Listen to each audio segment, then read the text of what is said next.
Jess Hilarious is not holding back. The Breakfast Club tension just spilled into public view, and it's messier than we thought. From maternity leave drama to co host conflict, something's going on behind the mic. Let's get into it.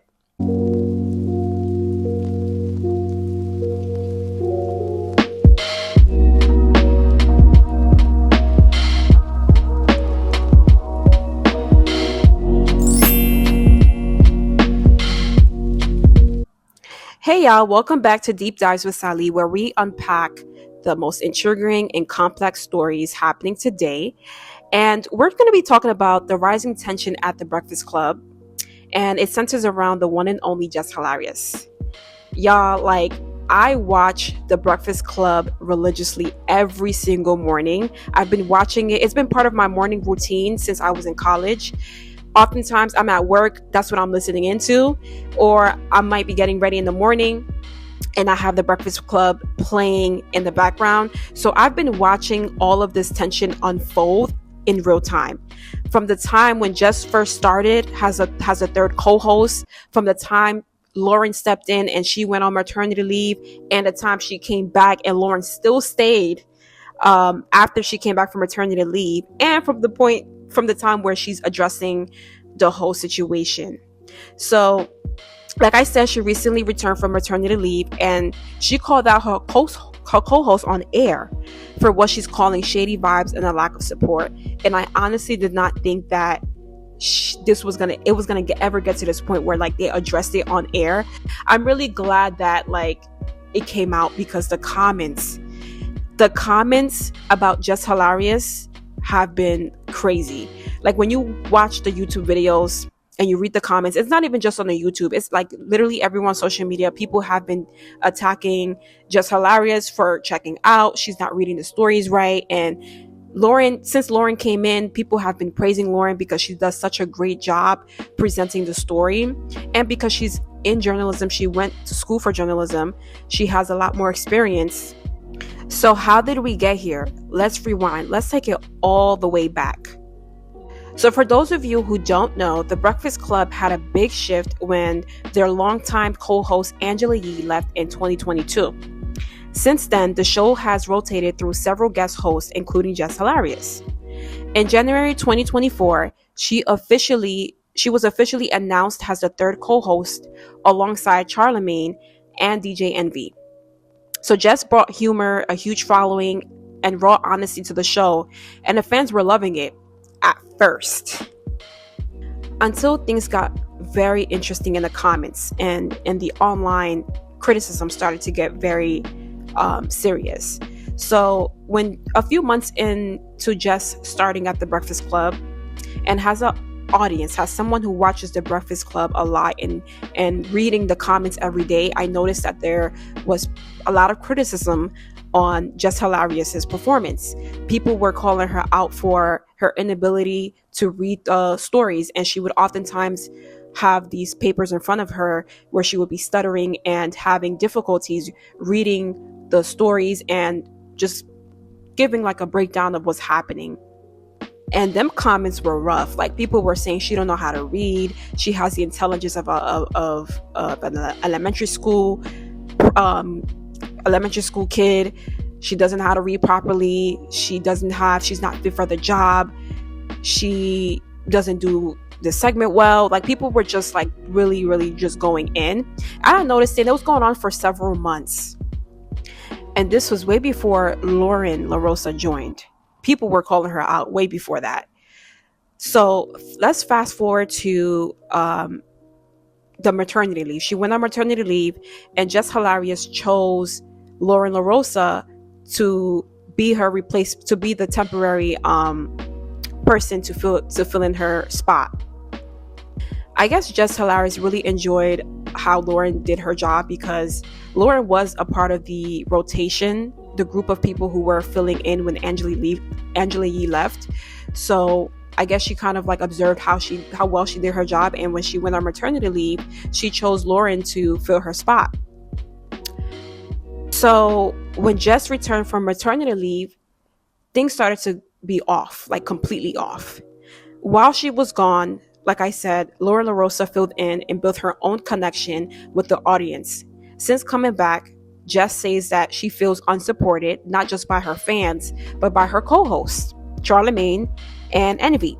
She went on Instagram Live and shared that neither Envy nor Charlamagne defended her when the online criticism rolled in. We really... What you mean we don't have your... I have more... Break that down. Explain how we don't have your... Okay, all right. So the narrative, like I said, with the online ish, that's what I said. Y'all ain't nobody trying to clear up no narrative about nothing. Ever since I came back, it was weird. Yes, it was weird. Yeah, I at first, no, I did not. I wasn't too fond of Lauren. No, I wasn't too fond of her when I came back, because we had a whole plan, even how when I came back, how I pick her to fill in for me, right? I come back, she ain't never leave. Then, all right, cool that she don't leave, but she's on only during my segment. If she was meant to be a full host, move her in another way. Why she got to be moved in on? Because nobody had a problem with Jess with the mess until she started reading right. You know what I mean? Till she started reporting. I wasn't hired as a reporter. I was hired as Jess with the mess. So she started reading and delivering details and all that stuff. Yes. Then that's when Jess with the mess wasn't good enough no more. That's how it was presented. So I'm like, all right, cool. That was some of the comments she made on air at the Breakfast Club. Now I'm going to insert the audio of the comments she made on her Instagram Live. We supposed to be a team up that bitch. Not one person comes to my defense at all. Like when I'm like, not one motherfucker ever with this online shit. Like, why the fuck should we have to keep playing it? Man, listen, I know one thing. Angela Yee ain't that motherfucking crazy. Not as crazy as niggas try to make out to be. Nah, it's the reason that lady wanted to leave that show. I don't know how she did that shit for 13 years, my nigga. I'm telling you. I don't give a fuck. Y'all already know what's up with me. I feel played with. I'ma play with niggas. Like, that's just like, come on. I've been quiet a lot. If Jess Hilarious is quiet, it's a motherfucking reason. I always got my motherfucking mouth open. All the time.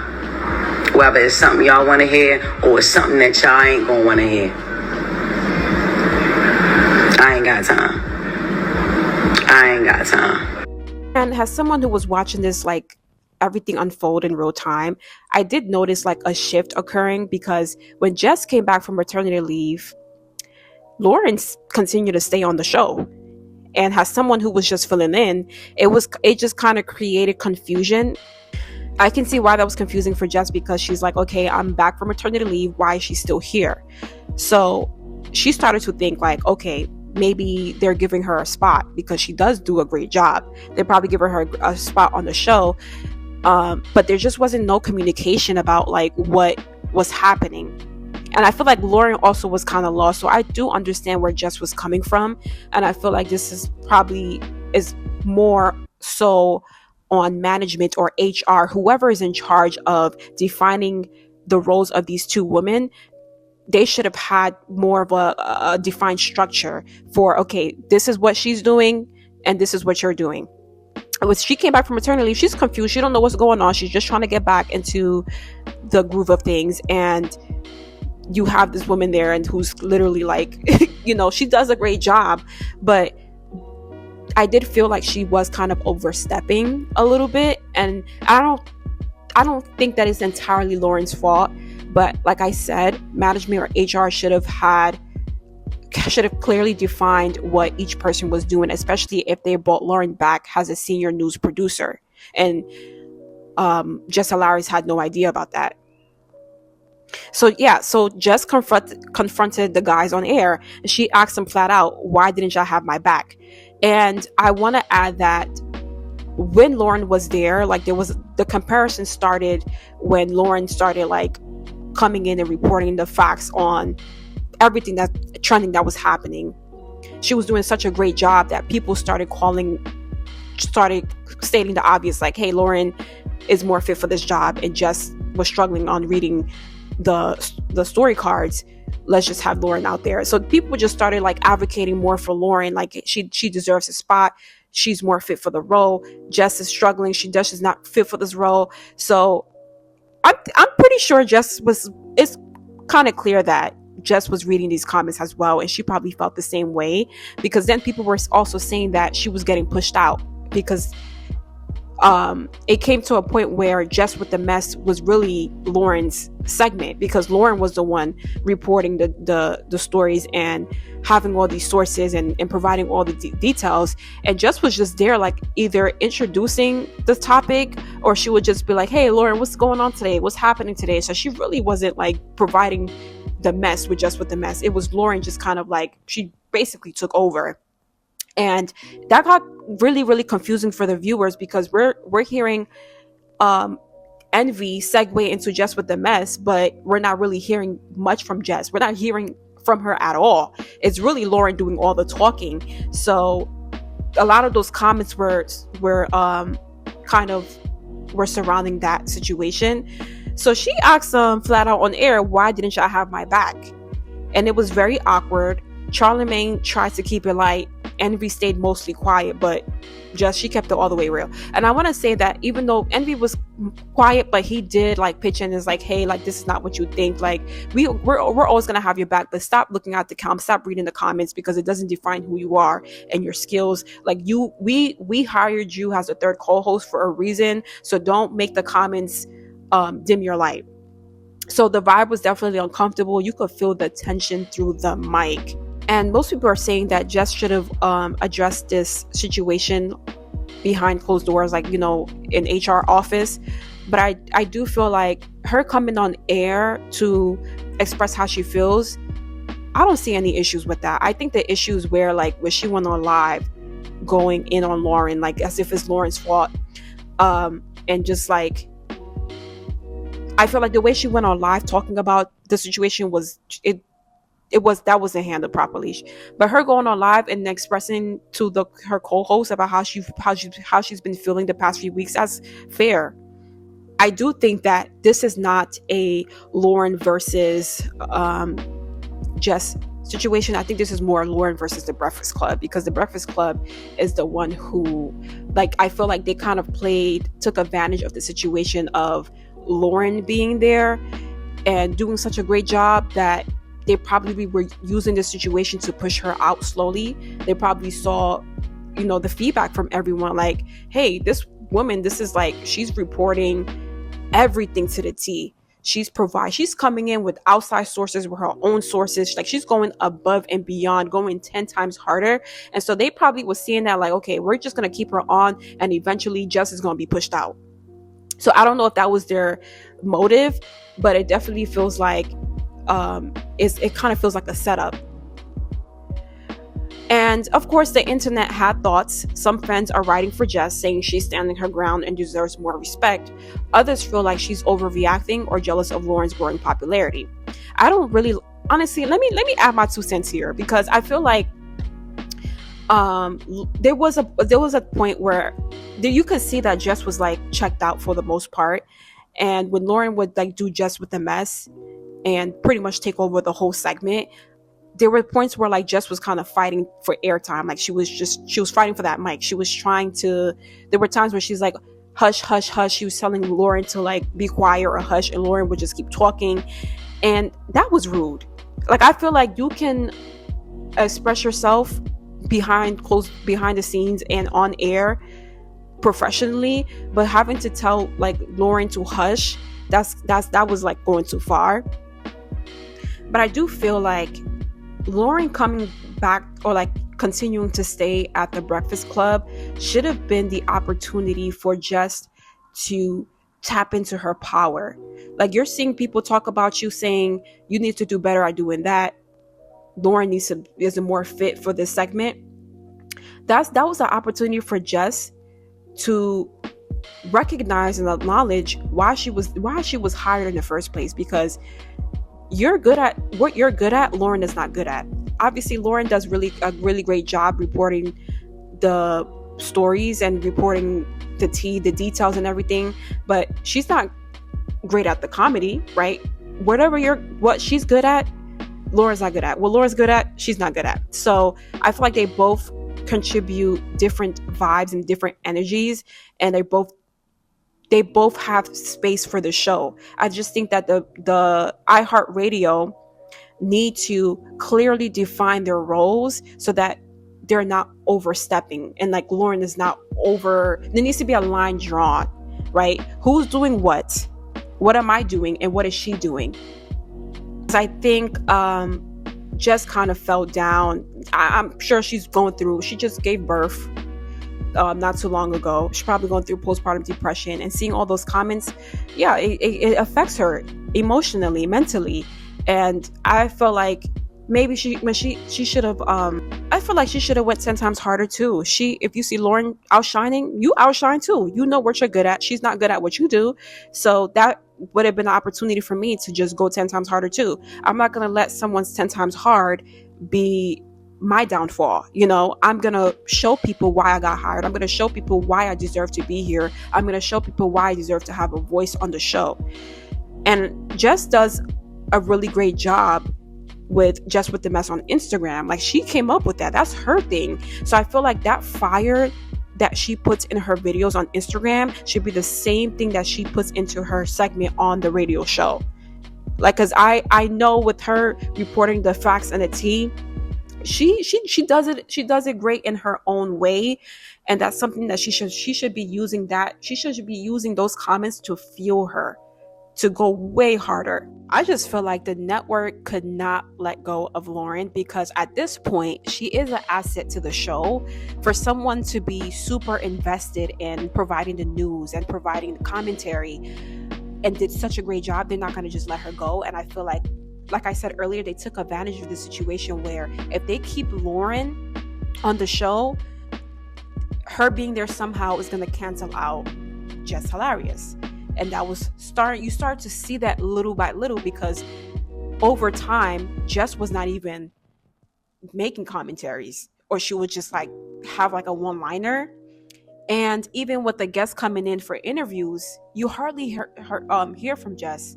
So I think the network knew exactly what they were doing. I feel like it was a very strategic move, and honestly very unprofessional on their part. And like I said before, they need to take accountability and define the roles for both of these women, because I think that there's room for all of them. They both contribute to the show in different ways. Like, Charlamagne and Envy made it seem like Jess made this all up in her head. Like, what are you talking about? Oh no, that's not the case. Like, it's so obvious to the public what is happening. It's so obvious that there's a fourth host, and you guys are gaslighting her, trying to make it seem like she's crazy and she's making things up on her head. Charlamagne over here making jokes about it. And the sad part about it, he saw Jess was crying. She was tearing. And I had never seen Jess cry. I mean, I feel like she's always been this like tough skin personality, but it's like, damn, Charlamagne, like, you being the older voice on the show should have been more mature and just more like being the person that is older and making sense of things, as opposed to putting two women against each other.